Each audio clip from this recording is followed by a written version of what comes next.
Yo, What is up? What is up, everybody? what's up? Back. What's up? What's up? 2 weeks off, so we're back at it. Back at it. Lots of news coming up, and while Professor T is looking at his Instagram to see if we could pull this video footage up of breaking news as it's happening right now, Conor McGregor is on Fox News announcing that he will be a part of the White House card in 2026. So as soon as Professor T can pull that up, we're gonna see if we can show it to everybody. I think it should be okay because it's on Instagram for us to share it with everybody. All right.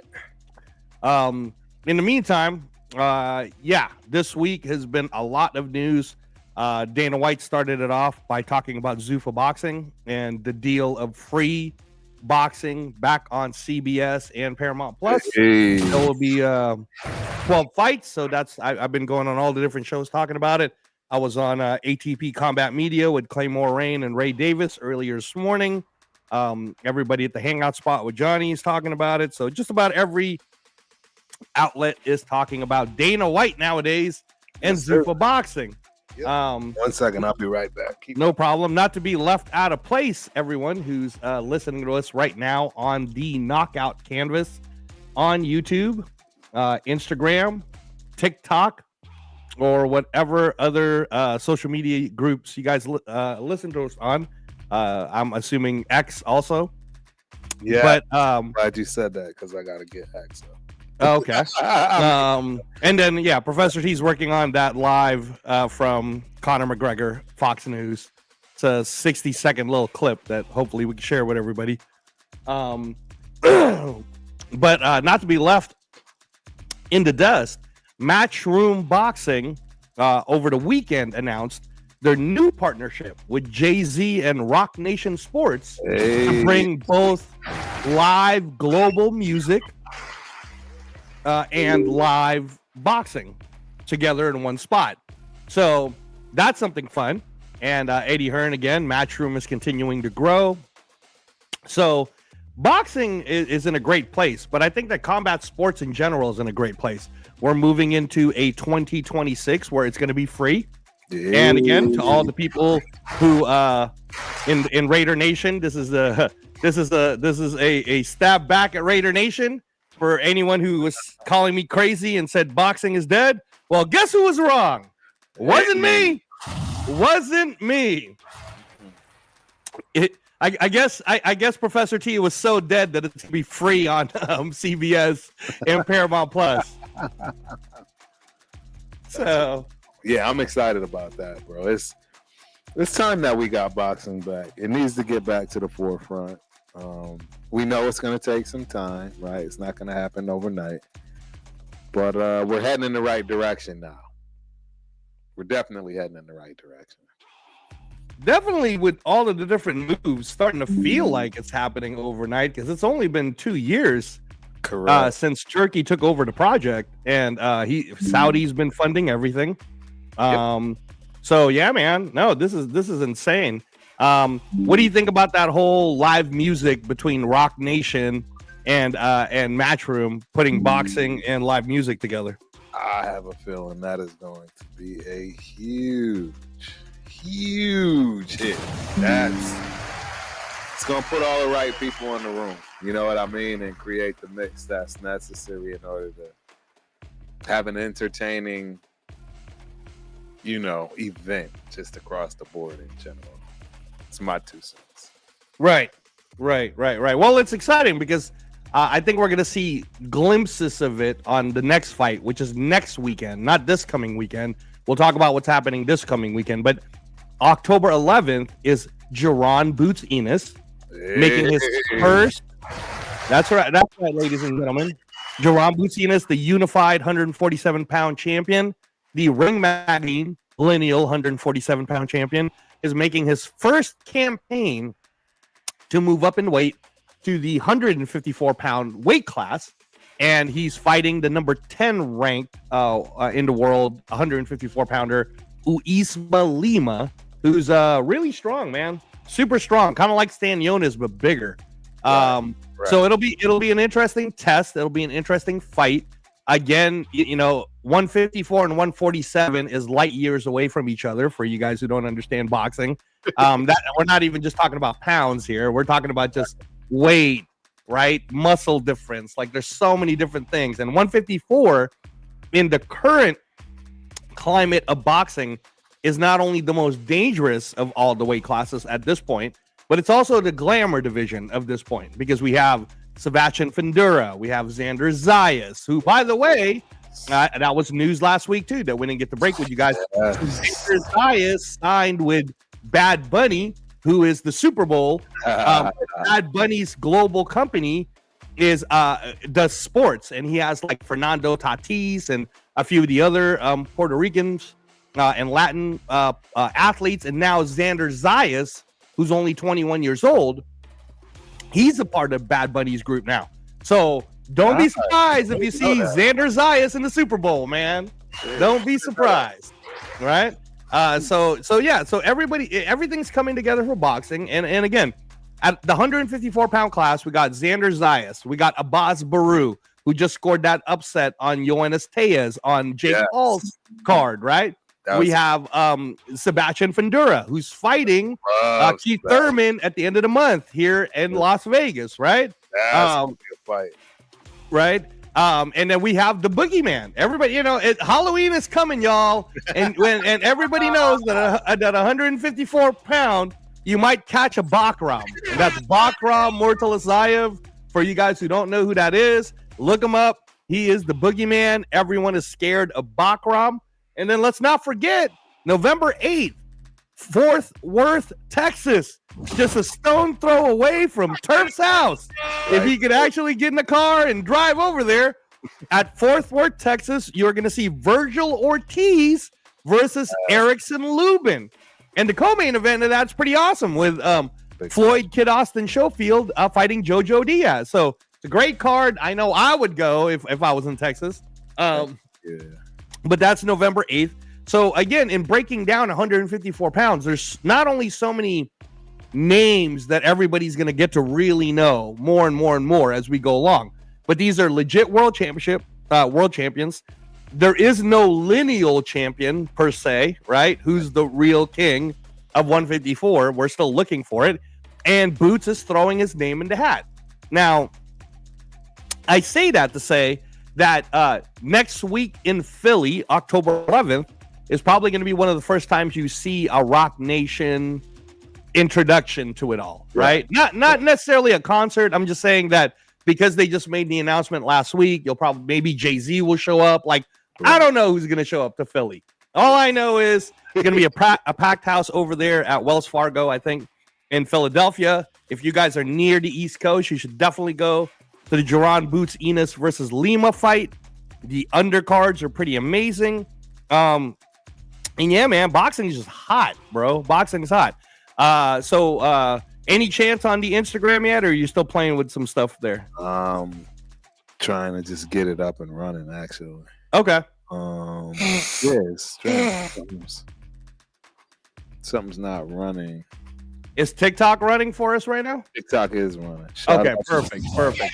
Shout out to TikTok. We love you guys. You guys are awesome. So talking about then while you're looking through that stuff, Zuffa Boxing, 12 shows guaranteed for free. It's going to be on CBS. And Dana White was talking about how he is going to he's going to break boxing down and build it right back up. Right.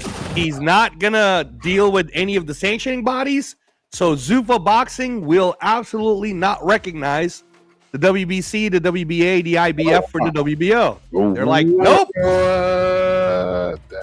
The only rankings they will actually talk about and recognize when they're using their platform on CBS and all the other mainstream media platforms that Dana White and the TKO group has. Right. From WWE to UFC to Endeavor to every Hollywood thing, Netflix, right? They're only going to talk about the Ring Magazine rankings. That's the only rankings they care about. That's the only rankings that matter. And everyone else that fights for Zuffa, all they're trying to do is eventually get ranked for Ring Magazine. Right. So this will be interesting because, this will be really interesting because what we've been used to with Ring Magazine is sorry, Turf. What we've been used to with Ring Magazine is that we're used to just only looking at the top 10 of each division, right? So does this mean they're going to start doing top 25 like college? I mean, it's doable. I would love it. I mean, I think that would change the game drastically. It'd be tough, though, right, with the injuries and, but definitely doable. I mean, what's funny is if you guys have been listening to the new Ring Magazine show called Inside the Ring, hosted by Max Kellerman. 2 episodes ago, he used the very same exact analogy that we've been using on this show when we explained about boxing, which I found ironic. I'm not saying Max watched this and stole it from us, although Max does a lot of stuff like this, man. No, I'm just messing with you, Max. So anyways, he said that he's always felt that the way he wants to explain boxing rankings or that sort to people is it's like college football, right? College football is largely based on the Associated Press. They're the ones that really decide who's the ranking of blah, blah, blah, based on whatever the hell criteria it is. Right. But the other belts are like bowl games. And, I've explained that for years. When people usually ask me, I'm like, look, man, you need to understand that the WBC is like the Rose Bowl. Right. And the WBO is like the Cotton Bowl, right? And the WBA is like the Orange Bowl. They're all just bowl games. But the national championship, what we want to see is the Ring Magazine. Real deal. Whoever holds the Ring Magazine belt is the king, right? And I think that now with Zuffa Boxing and Dana White pretty much saying, here's what we're going to do. We're going to do a Tuesday night fight series or a Thursday night fight series. It's going to be free on television. You're going to see fighters who aren't afraid to lose. Every fight's going to be 50-50. Yes, sir. And everything's going to be exciting. And then whoever wins ends up getting signed to move on further. And the eventual goal is for them to get a Zuffa boxing belt, which is interesting, right? Because it's kind of like the UFC. Right. Except the difference, I think, Professor T, is that in the UFC, when you win the UFC belt, that's the top. That's where you can make the most money. Right. But in Zuffa Boxing, that is not true. In Zuffa Boxing, when you get the Zuffa Boxing belt, it helps you get a contract to go with Turki Al-Sheikh in Riyadh. And Riyadh is where you make the most money. Buddy, that's where you get the money. All right. So I find it interesting that, again, I think that a lot of the narrative of people talking about this right now is where they're saying, well, that doesn't make sense. You can't make boxing like the UFC. And I think what Dana's trying to do is he's trying to say, well, actually, you can, but it won't exactly look like it. Right. What it'll be is you'll have like a UFC format, but the champions of that get to be a free market champion and go do a super fight in Riyadh against, Eddie Hearn's champion or Frank Warren's champion, and that's where you make 180 million, 50 million, 70 million. So to me, I think that's kind of cool, right? Like, because you're not necessarily confounded and trapped to just the one organization. Right. The one organization helps filter your career so that you get a shot at the Ring Magazine belt. So I'm pretty sure that Ring Magazine, which, if the going rate for a world champion right about now is, what is it? Canelo got 150, right? So yeah, I don't see that happen again. Shout out to Jay Will in the building, man. What up, Jay Will? And you could. Sorry, Professor, you can do your shout outs if I keep going. I'm sorry, guys. No, you're all good, bro. I just had to make sure I got that one out. I'm still trying to fidget through. And you have to send what you sent me to the knockout canvas, not to. Okay, I'll send it to the knockout canvas right now. So again, what we were talking about earlier is the breaking news that literally just happened as we were starting the show. Is Conor McGregor was on Fox and he announced that he will be a part of the White House event happening in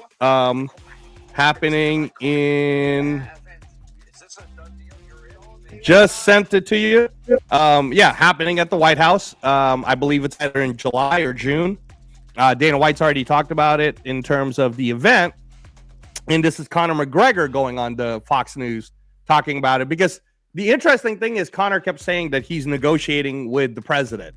So I don't exactly know what the business end of that is. I didn't even know that the president was a promoter. Right. I had no idea. But at the end of the day, everybody knows Conor McGregor is one of the biggest names when it comes to MMA. And if he's a part of the White House event, I'm sure a lot of eyeballs will be on the White House during that event. So, that was pretty hot. Zuffa Boxing again. We got free boxing back on CBS, which is pretty awesome, right?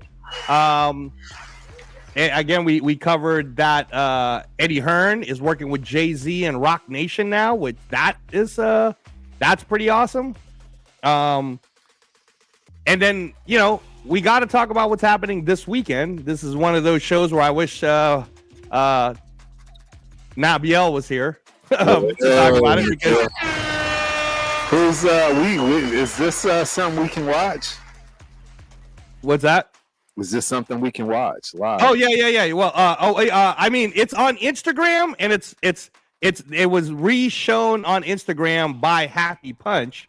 So I'm assuming it's one of those things we can just share as an Instagram. Okay. So let me know, because it's not a YouTube, so we're not stealing footage. Right. We're literally would just be showing an Instagram. Gotcha. But you tell me if that works out. Yeah. Because I'd like to share that with the group if we can. Right. And then the big thing happening, before we go on further, as Professor T is looking through that, it's UFC 320, y'all. UFC 320. This is a big one.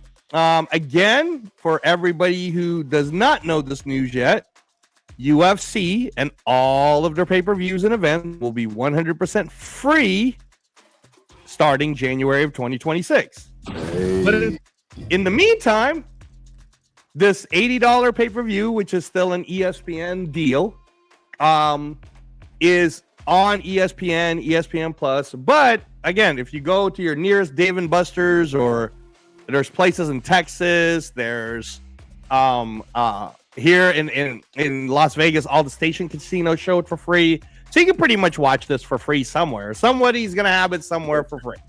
All right. And then, of course, there's always a Pirate's Life. As you know. So there is that. Always. But when we're talking about UFC 320, Professor T, check this out.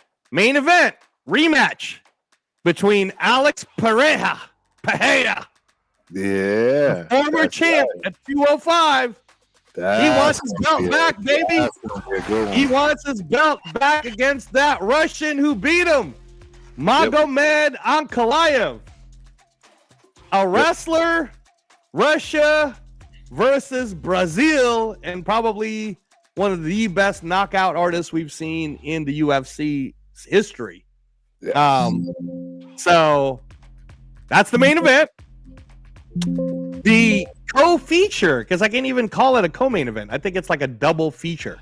Right. UFC 320 so stacked has ranked number 4 Corey Sandhagen of the United States. Jeez. Getting a title shot at 135 pounds. I think. Wait. Yeah, 135. 135-pound championship against the man who beat the man who beat the man. He beat him twice, in fact. He beat Sugar Sean O'Malley twice. Yes, he He's did. the best of his class right now. The man could do it all. Marav Davishvili. Man, I have a hard time saying that. But I wouldn't even try. I just call him Marab, y'all. Marab from Georgia. And that's Georgia over there in Russia, not Right. Georgia, Georgia in Atlanta. Not the state of Texas. I mean, Yeah. So 2 championship fights, a light heavyweight, a bantamweight, 2 challengers that could possibly win. The odds for betting on this, if you want to make some money, Professor T, is can you believe that Alex Pereira is a plus 230 underdog, bro? that sounds. But you know, he did lose, man. He did lose, so he's not the champ. Sounds like money to be made to me, though. Could be. And then Corey Sandhagen, which was more shocking to me, actually, was only a plus 300. I would have thought he would have been more than a plus 300, Right. but he's only a plus 300. So there's a lot of believers that Corey Sandhagen can do it. So those are the 2 main features.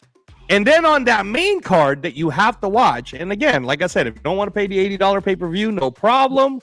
There will be a spot somewhere where you can watch it. I'll guarantee it. Yeah. Correct. Dave & Buster's is usually a great one to find in your neighborhoods because they always show it. So on that main card, we have Yuri Prohaska, the samurai from Chechnya. Hey. Yuri Prohaska against your guy, Khalil Roundtree of the United States. Finally. That's a violent fight. That is a violent fight. If y'all like violence, then you will like that fight.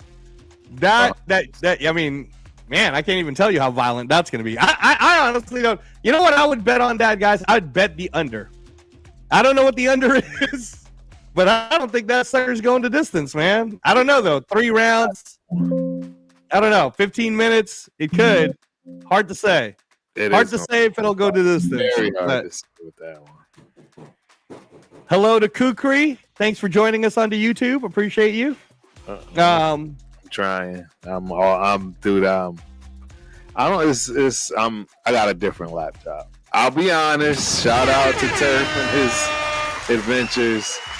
I've been going back and forth. So just an FYI, you see the boxing, exactly opposite side is my Raiders stuff. I've been going back and forth and dragging everything back and forth every show. I finally got it set up to where I don't need to do that, but gotta work some kinks out. So shout out to all the people that know Turf always got tech problems.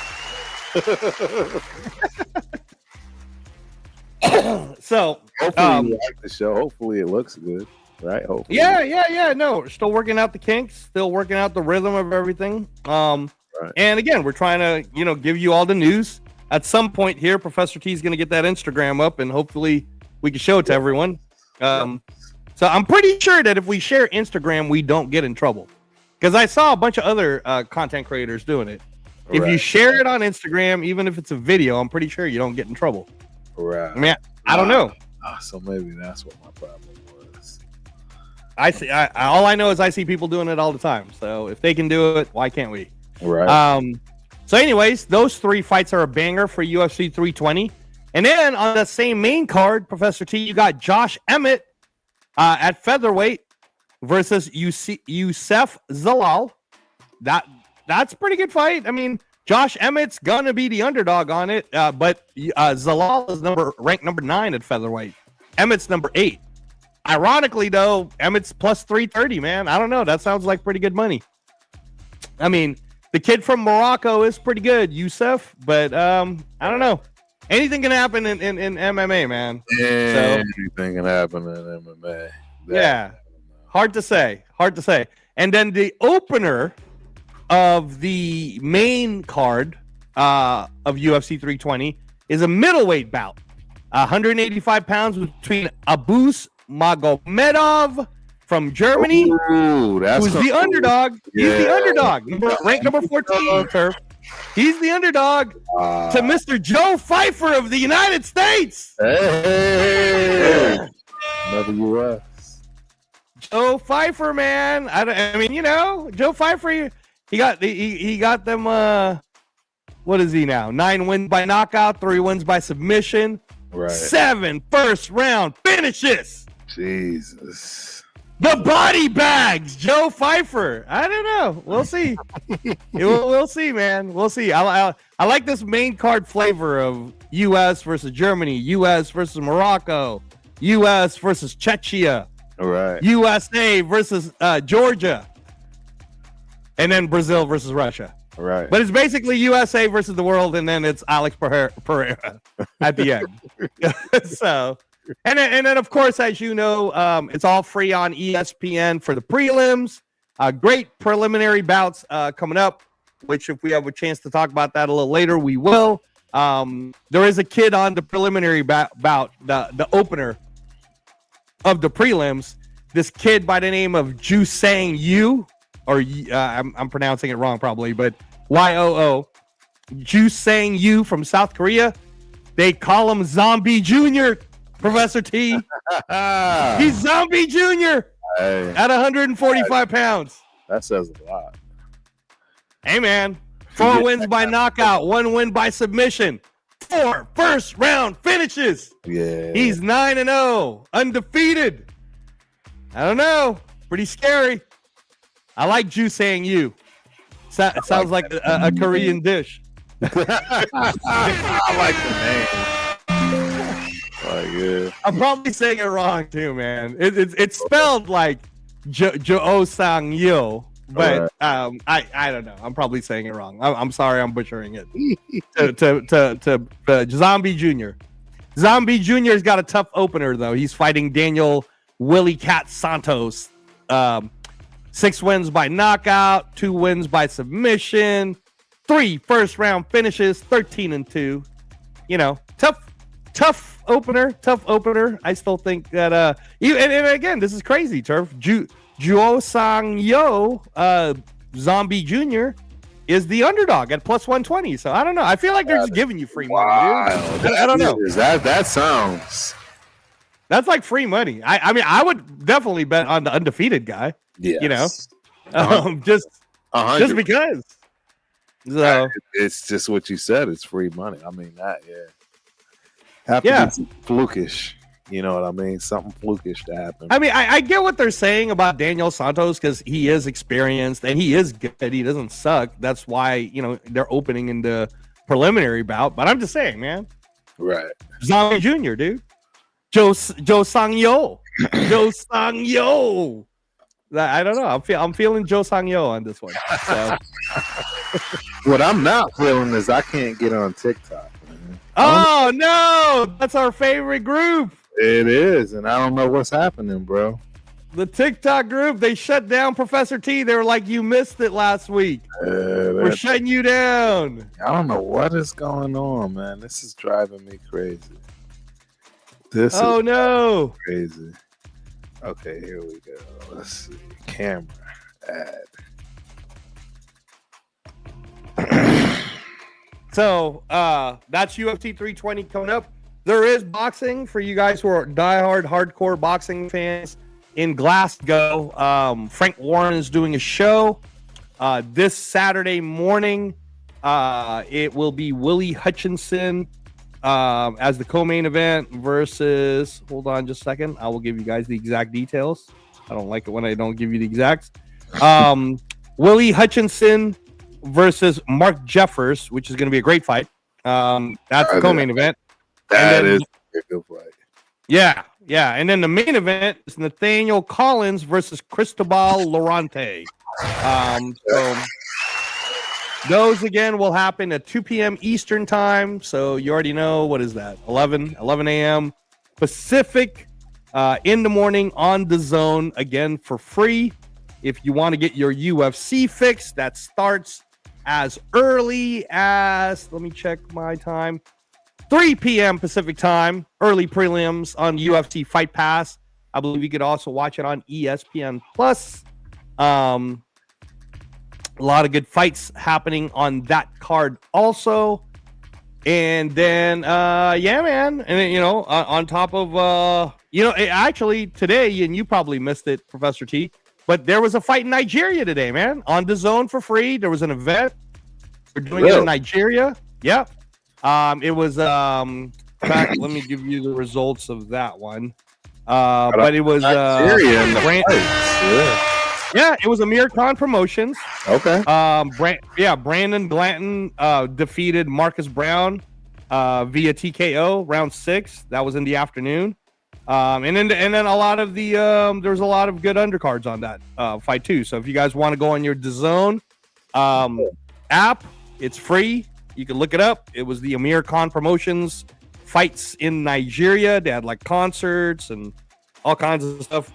They had 3 heavyweights there. Moses Ituma was there visiting with David Adelaide and TKV. You know, just getting the word around. All of the big boys. Yep. The big news with the big boys is apparently Anthony Joshua was supposed to fight in Africa in January. Supposedly. Yeah, January, February. Yeah, because his parents are from I'm forgetting, Nigeria, I think is where his parents are from. Joshua's parents? Yeah.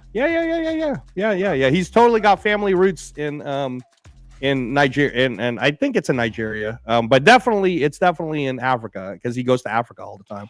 I didn't know that. You learned something. Man. Yeah, he's a man of the people, dude. He's trying to get his name back out there. So, and then man, like I said, UFC 320 is the big one this week. It's at the T-Mobile Arena here in Las Vegas. So for anybody coming to Vegas, that's you're coming to the fights.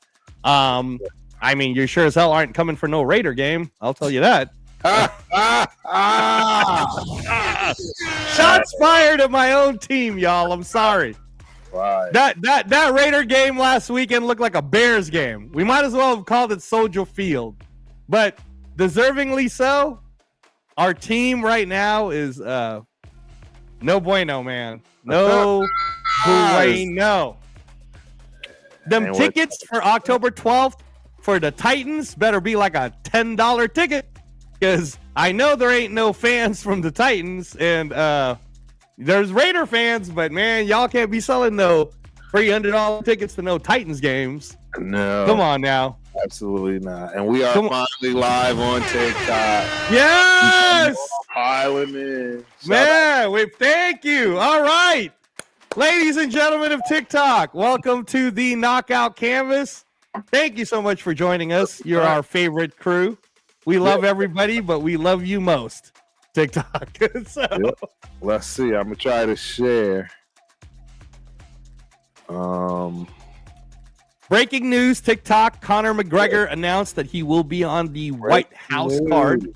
Breaking news. Let's see if we can share this puppy. I forget. Professor T is gonna try to bring it up, y'all. Yeah, eventually I'll get this figured out to where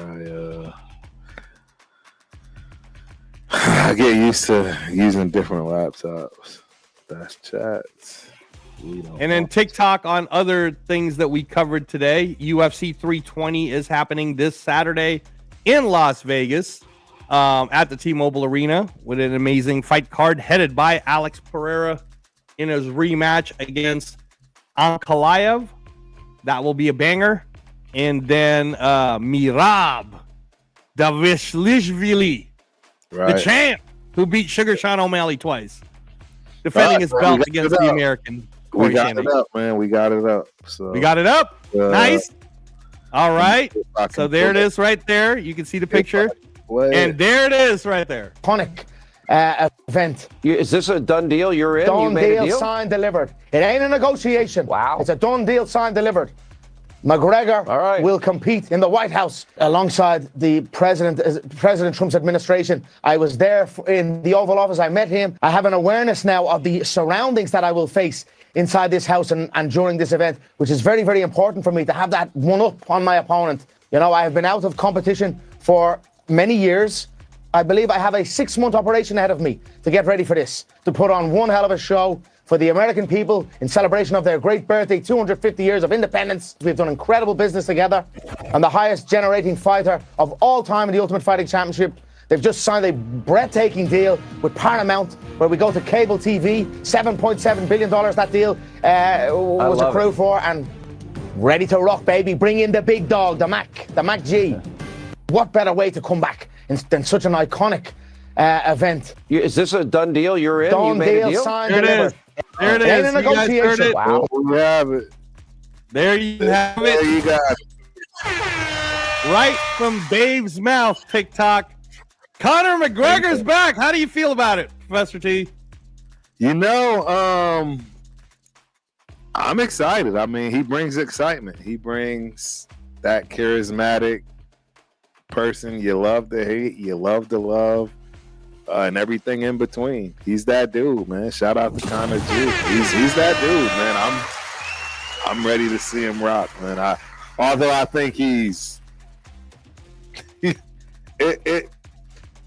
we're going to enjoy it, but I don't think it depends on who he fights. If he fights somebody that's it's supposed to ready, be Michael Chandler. then yeah, he'll be fine. He'll be fine. That'll be a good one. Yeah, I don't know. I'm a little biased. Chandler, didn't he lose to Chandler already? No, they never fought, remember? They never fought. Yeah, they did the Ultimate Fighter show, and then the whole thing fell apart. And Yeah. Yeah. How they're gonna get it together? Interesting. I mean, there's all these different rumors, right? They're saying Ronda Rousey might come back for the White House show. I mean, it was wild to get that chick back in. it would be pretty wild. I mean, Ronda's not really a political person, so I don't know if she even really wants to fight in the White House or not. Well, none of them are from that respect, to be honest. Right. About that. Right. Yeah, they just want to do it because they know what visibility. Man, I mean, yeah, that's true. That's true. Although you could also visibly be getting your ass kicked, and I don't know if you want that visibility. I mean, you're making it sound like it was so great for Canelo to get a whooping, bro. The guy's getting surgery for crying out loud. Canelo? Right? Yeah, that was breaking news this week. Canelo is TikTok. If you're listening to us right now, Canelo is going through arthroscopic elbow surgery. And again, by the way, I've been on a couple of podcasts already about this. First of all, for you Canelo lovers, stop the narrative that it would have been different. Stop it. All right, stop it. That's why I'm like, it's always somebody that has to get something. Man, first of all, this is probably something Canelo's been thinking about doing for quite a while. Yeah. All right, and he's just doing maintenance stuff. He wants to. He seems like he doesn't want to retire because he's got 2 more $150 million bags coming his way next year. So I'm pretty sure he doesn't want to quit. And at the end of the day, too, I'm always defending Canelo anyways. I keep telling you guys. The fact that our guy, Terrence Crawford, whooped him doesn't make Canelo not great. Canelo will probably still go down as the greatest Mexican fighter, at least we've seen in this generation. He's definitely in the top 5 of greatest Mexican fighters of all time. And then if you start talking about, does he even make the top 20 list of greatest of all time? Probably does, man. Probably makes top 15, right? Canelo's up there. Yeah. It's just that Crawford's better. That's all that happened, y'all. That's all that happened. He's a better fighter all the way around. He's just a better fighter, man. We tried to tell you this, but whatever. You guys don't like listening to us, I guess. So we tried to tell you. But no. Canelo, and I always say that if Canelo does come back, and Canelo comes back with a better whatever elbow, whatever he's doing, whatever these athletes do to make themselves better, right? Yeah, he'll only still be 35, going on 36. And the last time I checked, man, I don't see Diego Pacheco at 168 beating Canelo. I don't see Mbili beating Canelo. I don't see Lester Martinez beating Canelo. I mean, name me the top 168 pounders. They're not beating Canelo anyway. So, the only thing that would happen is if Terrence Crawford does do what he's saying he's going to do. So he was on, if you haven't seen it yet, he did a one-on-one with Andre Ward. It was very, very deep, in-depth, where Terrence Crawford basically talked about everything. Yeah. And he is serious about, if he fights next year, he's thinking about doing the legacy thing and fighting for the lineal 160. So he would let all those belts go anyway. So he would just give it right back. Hey, I conquered 168, and here you go, y'all. You can have it all back. Have at it. Right. So I think he's trying to be the recognized as a 4-weight lineal ring magazine champion, which would be pretty historical if he can do that. And it would be pretty dope to see him in front of 90,000 people in Nebraska. Oh, absolutely. You already know, man. I would actually try to go to that. Yeah. That'd be wild.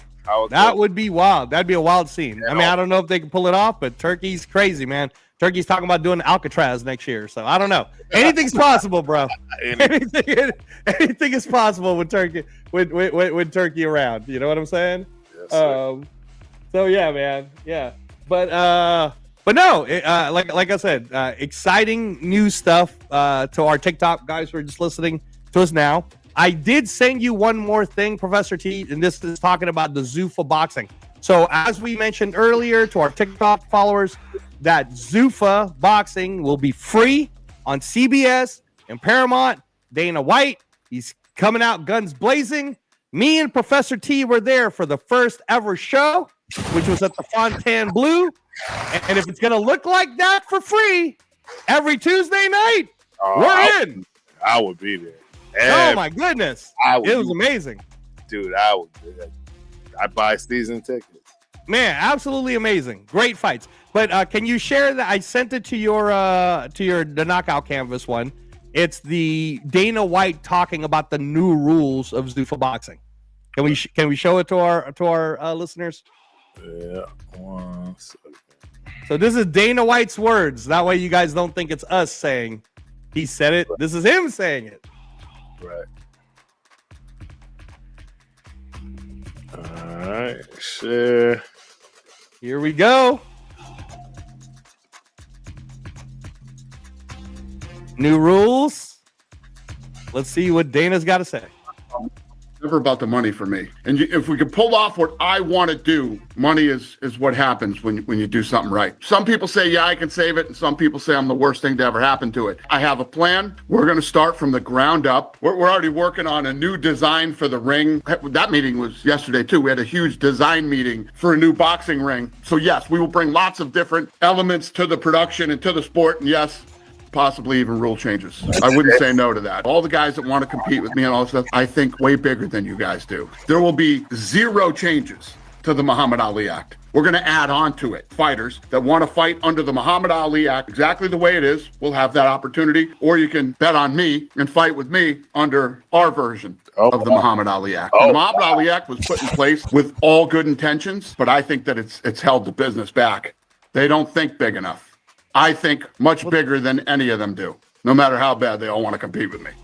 Everybody talks about money. It's never about the money for me. And if we could pull off what I want to do, money is what happens when you do something right. Some people say, yeah, I can save it. And some people say I'm the worst thing to ever happen to it. I have a plan. We're going to start from the ground up. We're already working on a new design for the ring. That meeting was yesterday too. We had a huge design meeting for a new boxing ring. So yes, we will bring lots of different elements to the production and to the sport. And yes, possibly even rule changes. I wouldn't say no to that. All the guys that want to compete with me and all this stuff, I think way bigger than you guys do. There will be 0 changes to the Muhammad Ali Act. We're going to add on to it. I mean, if you think about it, right? He said a lot of things. So initial thoughts, Professor T. Initial thoughts. I'm blown away. I'll be honest. I'm blown away. I do feel some kind of way though. I guess my question to you is, when's the last time we really had real changes in the sport of boxing? Like, what are they doing in terms of the ring? What are they doing in terms of having one side Muhammad Ali Act, one side not? Well, put it to you in perspective. Yeah, the Muhammad Ali Act is only a thing that happens in the United States. Mm-hmm. So boxing's been outside the United States forever. And as I've always told you and everybody else who I talk to who actually wants to understand how the sport of boxing works, Right. Outside of the U.S., man, it's the most popular thing out there. It's like top 3 in the world in terms of sports, right? They fill out arenas. Everybody talks about boxing all the time. And they ain't ever had no Muhammad Ali act anyways. Right. Okay? Now, So again... For the people, let's do this, man. Let's shout out, what is the Muhammad Ali act? Because I'm not even going to sit here and act like I understand. Yeah, and that's the same for me because it gets hairy. But I'll give you the grade school version of what it is supposed to have been. Okay, when it came out, and it's called the Muhammad Ali Act for that reason. They didn't want fighters getting screwed over, so essentially, the federal government had this act in where a promoter can't be a manager, and they have to be separate entities because the manager has to represent the fighter. The promoter can represent the entity of the business that's showing the sport of boxing. But the two can't be each other, right? The other thing also is a promoter cannot have its own monopoly of a boxing belt of some sort or its own entity, right? Like there can't be like Bob Arum and the Bob Arum Championship, but you can only fight in Bob Arum's league, let's say, right? Because the idea was to give fighters a free market so that they can pick and choose and go to the one that's going to pay them the most, right? Where they're going to make the most money. The other part of this, and again, man, I don't want to get too deep into it because it's going to get boring and you guys can look it up yourselves. But part of the thing about having a Muhammad Ali act is at the end of a fight, you're going to get a sheet of paper in where would you like to see all the revenue and everything. That's what the Muhammad Ali Act does, is a promoter has to actually show you, okay, so Professor T just finished this fight. Here's all the revenue we made. Here's all the popcorn money. Here's all the game. Here's everything so that you can see that it's all on the up and up, blah, blah, blah, blah, blah, right? That's the Muhammad Ali Act. So, no, I was just going to give the key provisions and points. So, obviously, the main key, provision is the financial transparency. Promoters must disclose all revenue streams. They must disclose them all. TV deals, ticket sales, sponsorships, etc. And the fighters must know how much money the event generates before signing the contract. So that's one of them. Protection from exploitation. Right. Bans conflict of interest. Promoter cannot also act as manager for the same fighter, which is what Coach just stated. And contracts need to be written fair, preventing one-sided quote-unquote slave contracts. And then another key provision. The rankings must be objective and publicly explained, which obviously prevents, promoters from and sanctioning bodies from manipulating the rankings, right, for certain favorable fighters, etc., to make those things happen strictly for money. So it's obviously a lot more than that. It's a lot more to it. There's a lot more nuances, as Coach Angelo stated. But I highly suggest, everybody go check out the Muhammad Ali Act and, educate yourself on this part of the sport. Right. Well, and then here's the other thing too, so that you guys can understand this.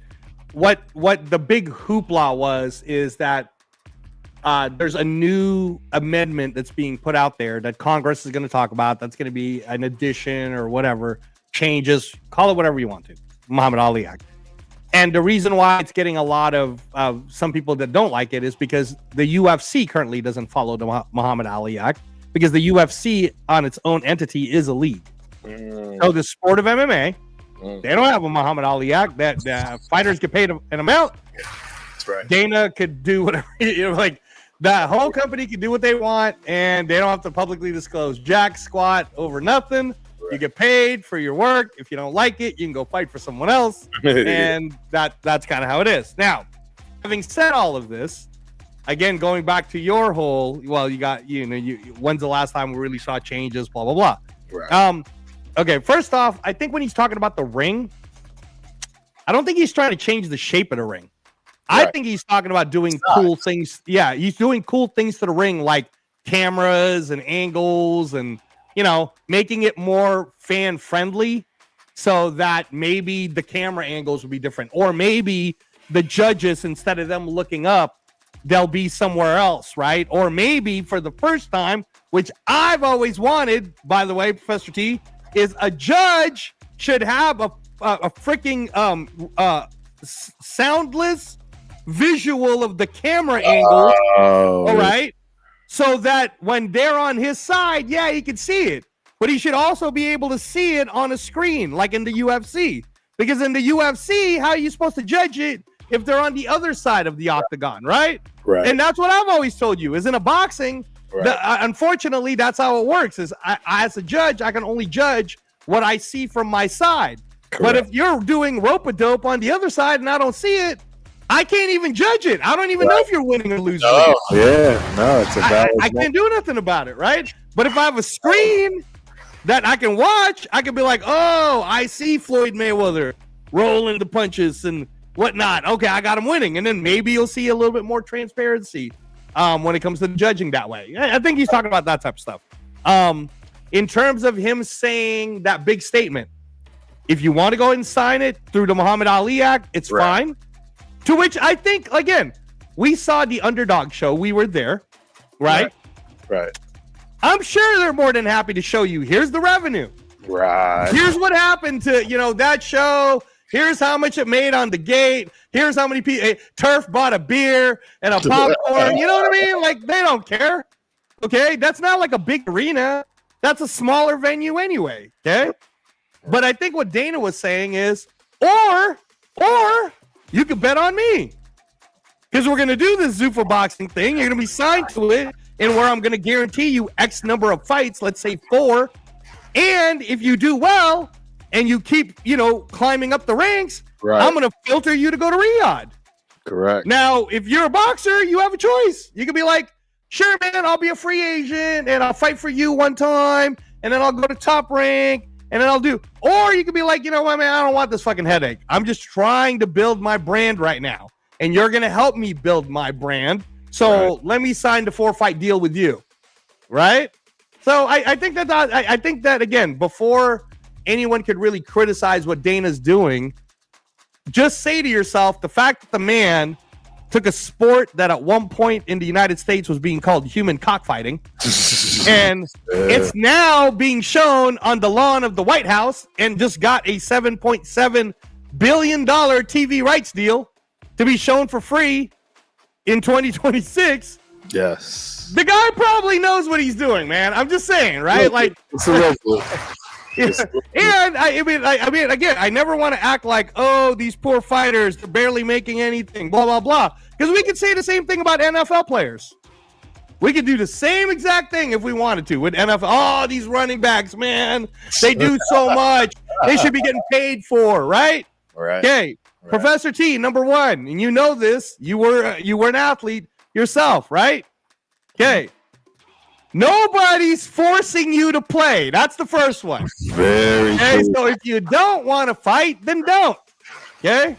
Secondly, if you do choose to do it, and you'd like choose to do it as a living, then the market is whatever the market is. So you better take the time to learn what the market is and what your current value is.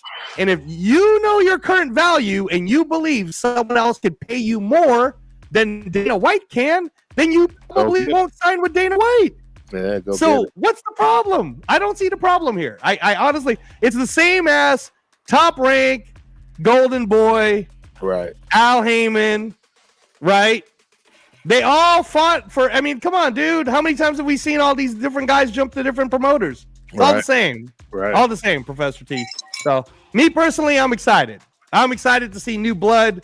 I'm excited to see new stuff. I'm excited for it. I'm excited. Good man. He's back. He's back. He's back. no, we covered Zupa Boxing, we covered Matchroom working with Jay-Z and Rock Nation, talked about UFC 320. Boots Enos is fighting in Philadelphia October 11th. This Saturday again at T-Mobile Arena is UFC 320. Just lots going on. Bad Bunny signed Xander Zayas his company, so Xander Zayas is probably going to be in the Super Bowl at some point doing something. So yeah, man. No, man, boxing is hot. Like I predicted 2 years ago. I said y'all are about to see it be a number one, top 5 sport in the U.S. and it'll be free next year in 2026. So I'm about 2 more years away from my prediction being correct. Right. But yeah, man, fun stuff, free things. Anything going on with you? Moving on with the rest of the week, Professor T. Look, I'm hoping to get something going for Saturday. Seriously, guys, I want to watch something, whether it's MMA, boxing. Hopefully, Coach Angelo and I can connect. I'll see what I can do about getting Nibbles back in the building for you people that don't know who Nibbles is, aka Nabil, big body, Rabadi, one of my all-time favorite training partners. Coaches, etc. So yeah, I want to do something this weekend. Seriously. All right, not going out anywhere. So 11 a.m., which would be 1 p.m. your time, if you're not doing a pool party. Okay, is a pretty awesome boxing card on the Zone. Hey, okay, that's the one I was talking about earlier with Nathaniel Collins, and then Willie Hutchinson, Mark Jeffers. Like, that's a good card. That's a Glasgow. And then you rolled that right after. If Team Rabadi, if Nibs is coming, then you roll that right into the prelims of UFC, which is free on ESPN or ESPN Plus. Right. So it all just really depends on whether or not you're having a pool party on your house, bro. That's really what it's all about. No pool party? Well, I shouldn't say that. I know my boy might come through. Shout out to Carlton and this. Might come through. One of my best friends, man. But we doing something. I need to get back on these mics on stuff that I'm happy about. You know what I'm saying? My favorite fighter of all time is literally the best of this era, guaranteed. Some are arguably saying the best ever. I mean, you're never gonna get me upset with saying that. My dream, honest truth. You want to know what the honest truth of my dream fight is? A prime Pretty Boy Floyd against the prime Terrence Bud Crawford. Dude, that would be outrageous. Not. We don't want I don't even know. I want Pretty Boy. I don't want Yeah, it's not. You know why it's tough when you say it that way? Floyd. I don't want the old Floyd. I want the young. No. I hear you. I hear you, Professor T. What's tough is prime Pretty Boy Floyd Mayweather was 135. Yeah, I know. But that wasn't prime Crawford. Crawford wasn't prime at 135. I agree. Okay. Crawford was prime at 147. I think 47. I agree. Which wasn't Pretty Boy Floyd. I mean, No, I take that back. Pretty Boy Floyd did fight Zab Judah before he turned into money. Right. But that would be like the closest you would get it. It'd be like, I don't know, because then if we're doing 47s, man, I'm leaning Crawford. There's no way. All right. He's too big. That's what I'm saying. But if you can put him back. If you go 35, though, bro, Floyd was whooping everybody's ass at 35. Floyd was murdering everything. So, I mean, Floyd was killing them. Bro, that would be my fight, though, man. Are you kidding me? I could watch that fight a billion times. It'd be tough, because I'll tell you, a closer, more true super fight would be prime Terrence Crawford at 147 against prime Sugar Ray Leonard at 147. Hey, that would be fire. That's pretty tough. And you can even make it a 15-rounder because Terrence Crawford's built from the old school. He can do 15. Old school. He can do 15, right? He'd probably prefer doing 15 rounds if I'm being honest. Yeah. That'd be tough. That'd be tough. That'd be tough. Right there. Right. That would be tough. That would be tough. Because I think the 135 conversation is always Duran. That's the thing. Right. Yeah, I'd rather see Duran and Mayweather at 35. Yeah. Or again, man, the fight we never got to see, Turf. Pacquiao at 35. The best Manny Pacquiao at 135 versus the best Floyd Mayweather at 135. That's another one. Who really would have won that fight, right? Right. We're talking about the Manny Pacquiao that was so fast, it felt like 6 people were in the ring beating you up. All right. Yeah. But against Pretty Boy, who was beating everybody, bro. I think he had like 7 knockouts in a row. He was killing everyone. He was a monster. Pretty Boy was a monster. Pretty Boy arguably could have been the best ever, in my opinion. Go ahead. You know what, though? I can make an argument for that. It's hard, though, right? Because, again, then you start bringing up names like Henry Armstrong. Right. No, you bring right? Bringing them up. You know what I mean? Because then it's like, well, then maybe what would have happened if Willie Pep then fought Floyd at that lower weight class, right? Like, you start bringing out some names, man. It's kind of hard to compare.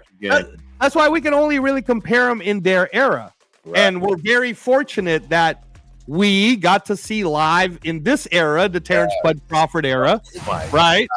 Bro. And in the Terrence Bud Crawford era, which is in some ways a really good era, because in that era we got to see Canelo's greatness. Right? We also got to see the tail end of Floyd and Pacquiao, right into that, bleeding right into the whole, this is supposed to be the Canelo era. Yeah. But we just come to find out it isn't. It's the Bud Crawford era. Canelo is the Joe Frazier of this whole thing. Like, but the Muhammad Ali, I agree, is Bud Crawford, right? Like, so it's gonna, again, we never want to disrespect Canelo, because there wouldn't be a Canelo Crawford if it wasn't for Canelo. Bro, Canelo deserves every bit of everything as far as praise, accolades. I don't understand the hate in terms of Canelo. I never understood it, other than the only hate I think he was warranted, and he'll have to go to his grave with this one, is the Benavidez fight. That's on Canelo.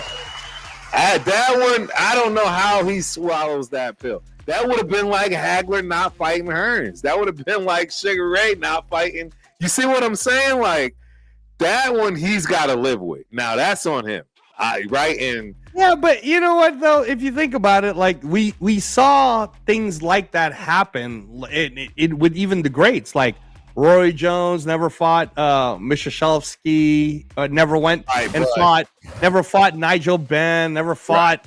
You know what I'm saying? Like, we could do that. Late. I hated that. Yeah, exactly. I hated that Calzaghe fight. Right. With that fight. Because really, if you really want to get down to the nitty gritty of it, like if you want to go like old school boxing, or we're even talking about more recent time boxing, like people who lived within our generation, right? Professor T. Bernard Hopkins was the man, dude. He fucking fought everybody. Right? Like, that guy fought everybody. He went to prison for 5 years, came out in his late 20s, and he fought everybody. Fought everybody in prison. Yeah, fought everybody in prison too, right? Like, if we're gonna be real about it, like Bernard Hopkins fought everybody. B-Hop is in I don't. He's an alien. He's an alien, bro. He's an alien. Right? So that's what I mean. It's kind of like in this, and in this era, and again, we always see it's we have to put these in fact, boxing rotations usually happen within 5-year marks, right? Because at a certain point, before Hopkins was even Hopkins, Jermaine Taylor was the thing. Remember Jermaine Taylor, bro? Right? Arkansas Hopkins, dude. I know, but that's what I'm saying. It's like Jermaine Taylor was a thing, right? But then but then that's how you got the Carl Froch. That's how you got like that, and then Carl Froch only helped elevate Andre Ward. You know what I mean? Like it all is kind of a thing. Like everybody's kind of connected somehow. It's all connected. No, You need your arch nemesis in order for your career to go right. And Right. that's the thing. Even for Bud, he needed Spence and or For sure. Canelo. For sure. He needed those fights. Yeah. Yeah. Up until those fights, he didn't really, and it's not his fault. It's nobody wants to fight him, and now you know why. He Right. needed those fights. Right. All those guys right? Hagler, right? Sugars, they all needed those fights, man. And that's the sad part that we're not seeing today, which I hope does change with this new world and new age of boxing, meaning that nobody gives a crap that you lost a couple of fights. Yeah, no, all we care about is how exciting the fights are. Give us an event like Crawford Canelo. And yeah, all of that magic, man. I hate that people think a loss means it's over. It's just, it should only be the beginning. It should be the beginning. It should almost be like a rite of passage that you're not even a real fighter until you lose. And you come back and win from losing. And again, to be fair, when you say that, you're talking about fighters who are not doing the duckaroo. All right, they're not. Correct. Okay, you're talking about, okay, you're my mandatory, so sure, I'll fight you. Right? You're talking about that because that is you're absolutely right. If you want to really like scrape Canelo's career with a sand comb, right, then the Benavidez thing's gonna come up. It's gonna eat him alive. It's gonna come up. They're gonna be like, well, he was your mandatory for like a year and a half, and gonna eat him alive. You know, there is that. There is no way anybody is going to get me to believe that fight is not going to bother him in his old age. I'm sorry. It would be like me trying to act like certain things that I can't get over. Like, you know what I mean? My last season of ever playing college football and losing by a freaking field goal in the snow. I'll never get over that. I'm never getting over that. Right. And honestly, I feel bad for Canelo because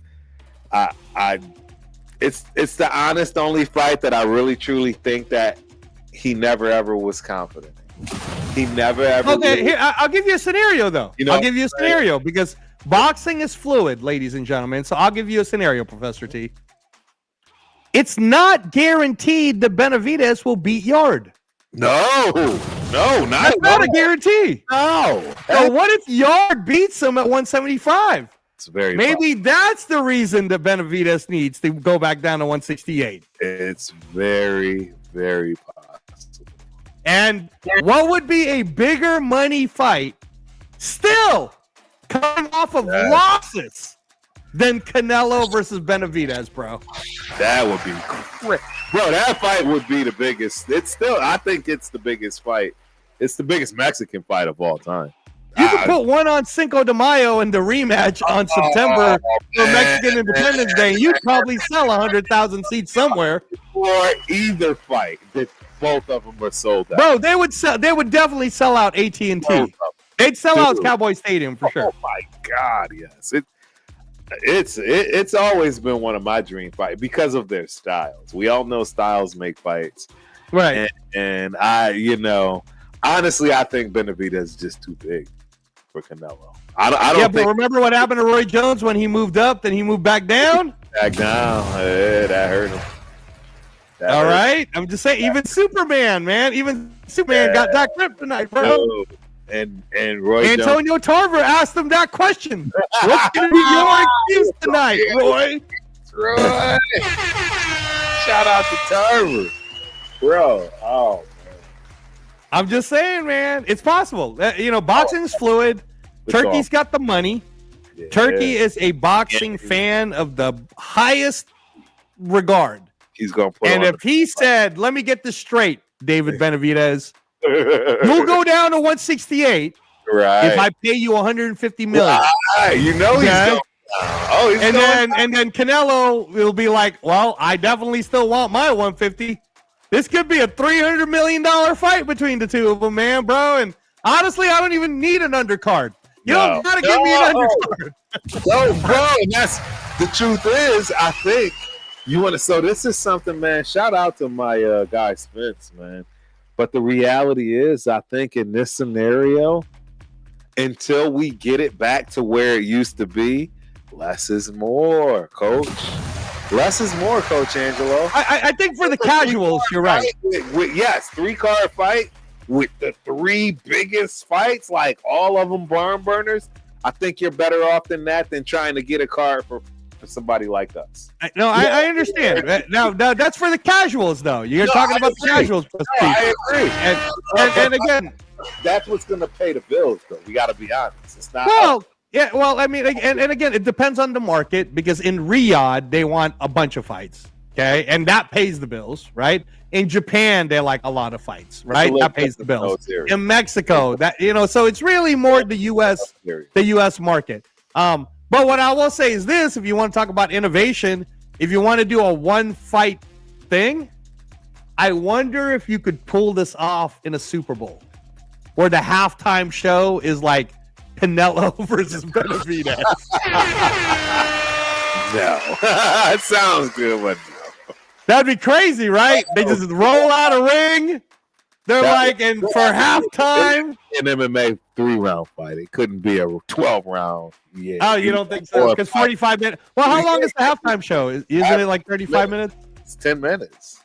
No. It's 13 minutes. Heck yeah, bro. Trust me. Really? Halftime is 13 minutes. I thought the halftime show in the Super Bowl is a little longer than normal because of the concert. A little longer is by like 3 to 5 minutes. You got to remember, man, these are highly tuned athletes. Okay. No, you're right. That won't work. Yeah. That won't work. I know. I would love it. It'd be a great mix, but unfortunately, yeah, I don't see that flying. Dude, well, what? That show, bro. Yeah. One last thing. I sent you one more. I'm not going anywhere. This is a bad ass. One last thing though, because I shared something with you. I'd like for you to share the audience. It's today's the 50th anniversary. Hold on. Did you turn it on? What's that? You guys playing something, or is that you? I'm not playing anything. I sent you something I want you to play on Instagram. Maybe that's what that was. I wonder if the audience heard that. You didn't hear it, right? No, I didn't hear anything. Yeah, that's just. So on your Instagram, I just sent you something, and today's the 50th anniversary of it, and I want to give it some honor in cadence as we close out our show. We've been on it for almost 90 minutes now, so let's close it out with this. I sent it to the Knockout Canvas IG. Let's share this with the people.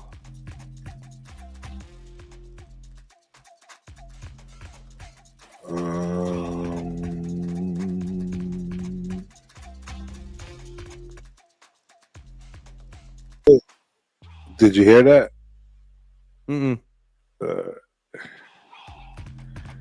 me try to. All right, here we go. My share. Shots. Get out of my way. All right, there we go. Share. All right. There will be a killer and a thriller and a chiller when I get the gorilla in Manila. The Thrilla in Manila is the greatest fight in heavyweight boxing history.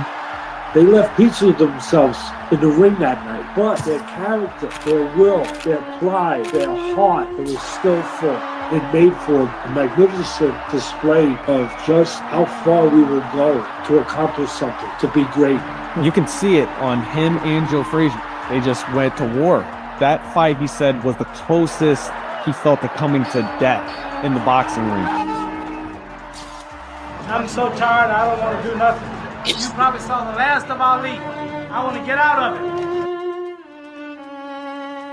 it. That's crazy, bro. There you go, ladies and gentlemen. Today is the 50th anniversary of Ali Frazier 3. October 1st, 1975. It's going to be a thriller and a chiller. The Philippines, man. The Philippines. I think I told you this before, Professor T. So my mom had tickets to go to that fight. Yes. And she was at home to take care of me. So shout out to Mama. Bingo. Right? Right. Taking care of me back on October 1st, 1975.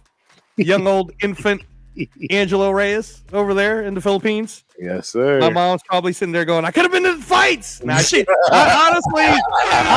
it was like 122 degrees, bro. She would not have wanted to be at the Araneta Coliseum at that time, man. It was hot as hell over there.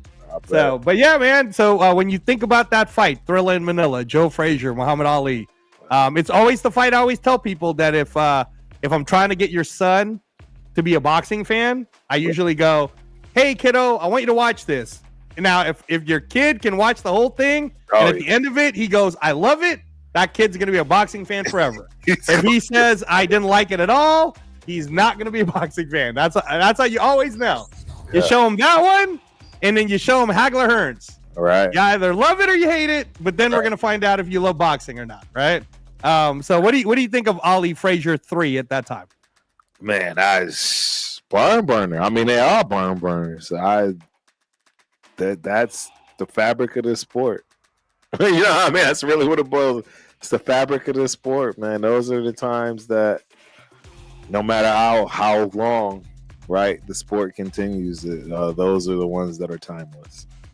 Yeah, for sure. Yeah, and again in our lifetime, Professor T. I mean, we did get to see like Riddick Bowe versus Holyfield.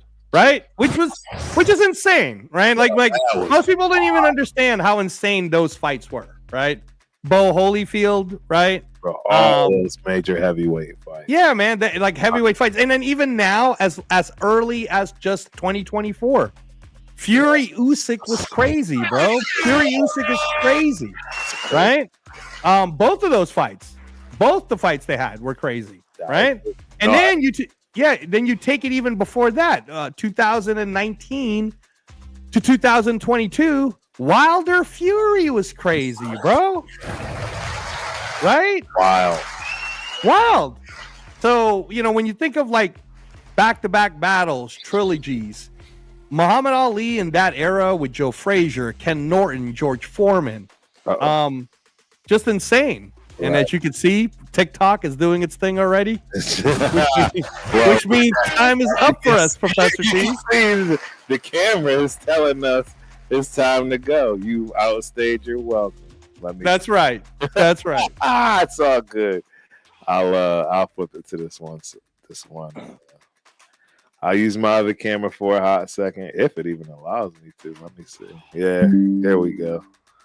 Yep. Oh no, it won't let me. Yeah, that's right. So you guys just have to watch this, man, till we get up out of here. So again, until next time, Wednesdays, 8 p.m. Pacific, 10 p.m. Texas time, 11 p.m. Eastern Standard Time. The Knockout Canvas. Fire show today, Professor T. That was fun. Fire show. Let us know about Saturday if Nibs is going to do it. We'll talk some more, and then we'll see you next week, everybody. Yes, sir.